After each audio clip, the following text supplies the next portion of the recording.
syempre, bago tayo umalis, mag-aayos muna ako.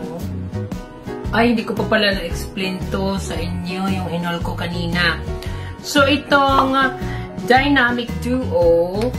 So, ayan, hindi ko pa pala napakita yung mga shades. Ito yung itsura ng 00, 01, 02, 03. Yung nakikita nyo bilog na puti sa gitna, yan yung Smart White Essence. So, yung naitutulong naman niya sa skin, siya yung nagbibigay ng radiance. Tapos, pag may mga dark spot ka, mas mabilis niyang malalight up or maglalighten yung mga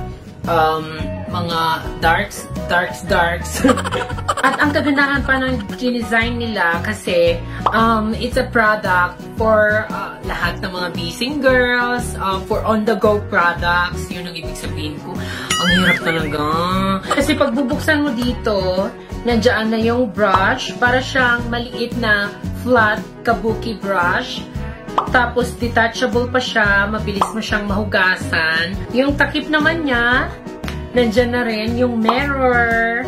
So, pag nagmamadali ka, medyo na traffic ka na, medyo late ka na, so, pwede ka na mag-retouch daan sa sasakyan. So, it's 8-in-1 BB plus CC benefits, brightening, lightweight, essence, hydrating, pore minimizing, full spectrum sunscreen, primer, at concealer. And it also blends with your own skin.